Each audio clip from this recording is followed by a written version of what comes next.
Lorsque deux des attaquants les plus explosifs du football mondial partagent le même terrain, l'attente est la domination. Sur le papier, associer Kylian Mbappé et Vinicius Junior au Real Madrid devrait garantir le chaos pour les adversaires. Vitesse, dribble, imprévisibilité et but, tout ce qu'une attaque moderne exige. Mais le football est rarement aussi simple. La vraie question n'est pas de savoir s'ils sont assez talentueux. C'est de savoir si leur profil se complète structurellement et tactiquement sur une saison complète. Chaque fois que Kylian Mbappé et Vinicius Junior débutent ensemble, le Real Madrid ne semble pas équilibré. L'équipe a du mal à contrôler les matchs. Elle a du mal à construire des connexions propres en possession. Les attaques deviennent prévisibles parce que tout se concentre sur le côté gauche. Tous les deux dérivent naturellement vers cette zone, tous les deux veulent isoler leur latéral, et par conséquent les autres joueurs sont obligés de compenser. Jude s'écarte davantage pour couvrir. Fed recule plus profondément de l'autre côté. Et comme ni Mbappé ni Vini ne sont des spécialistes du repli défensif, la structure défensive en souffre. À ce stade, il est évident que si rien ne change, Madrid continuera à rencontrer les mêmes problèmes. Alors, quel est exactement le problème? Allons en profondeur. Avant, Mbappé et Vinicius étaient la colonne vertébrale de l'équipe madrilène.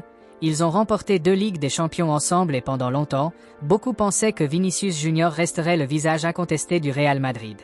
Après être passé tout près du Ballon d'Or et avoir joué un rôle clé dans des trophées majeurs, il semblait naturel que l'équipe continue de tourner autour de lui. Cependant, la situation actuelle suggère un changement de statut. L'arrivée de Kylian Mbappé a modifié la hiérarchie interne du club, et Mbappé semble désormais être la figure centrale du projet. Ce type de changement n'arrive pas facilement à Madrid. Le président du club, Florentino Pérez, modifie rarement les priorités à long terme sauf si l'opportunité est véritablement transformative.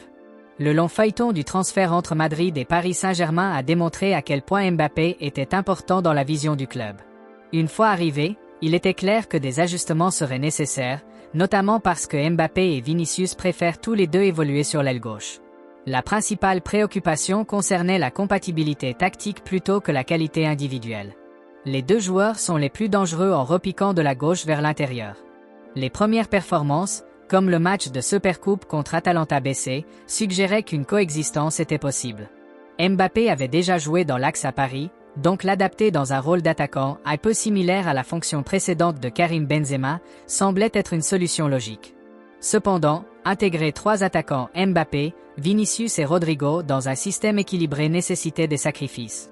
La discussion portait sur le positionnement, le travail défensif et la fluidité des mouvements. Sur le papier, la ligne offensive semblait irrésistible. En pratique, la chimie et la structure avaient besoin de temps pour se développer. Mbappé a de l'expérience en jouant dans l'axe, notamment durant son passage au Paris Saint-Germain. Cependant, évoluer comme attaquant au Real Madrid exige plus que marquer. Cela demande du jeu en remise, des déclencheurs de pressing et l'occupation constante des défenseurs centraux, des responsabilités autrefois maîtrisées par Karim Benzema. Si Mbappé adopte pleinement ce rôle central, Vinicius peut conserver sa largeur naturelle. Mais si Mbappé dérive fréquemment vers la gauche, cherchant instinctivement sa zone de confort, les conflits positionnels réapparaissent. La clé, c'est la discipline. Les équipes modernes d'élite défendent collectivement. Les ailiers doivent revenir défendre, presser les latéraux et fermer les lignes de passe. Si Mbappé et Vinicius économisent leur énergie uniquement pour les transitions offensives, le milieu devient exposé. Pour qu'ils fonctionnent réellement ensemble, au moins l'un des deux doit contribuer régulièrement sans ballon. L'intensité du pressing peut compenser le chevauchement positionnel. Sans cela, l'équipe risque d'être étirée en transition. L'équilibre ne dépend pas seulement de l'endroit où l'on se place, mais de la réaction à la perte de balle. Un autre facteur est psychologique. Les deux joueurs sont habitués à être le poids de référence principal. Partager la responsabilité exige de la maturité. Cela demande de comprendre que l'affluence ne signifie pas dominer chaque séquence. Historiquement, le Real Madrid a centré ses projets autour d'une seule icône à la fois. Comme à l'époque de Cristiano Ronaldo où le personnage principal de l'équipe était Ronaldo et chaque attaque tournait autour de lui, et parfois Benzema et Bale devaient faire des sacrifices pour que l'équipe réussisse. Mais le football moderne favorise de plus en plus les systèmes collectifs plutôt que les monopoles individuels. Si Mbappé et Vinicius abordent leur partenariat comme une collaboration plutôt qu'une compétition, leur plafond est extraordinaire. Sinon, de légères frictions peuvent affecter le rythme et la prise de décision.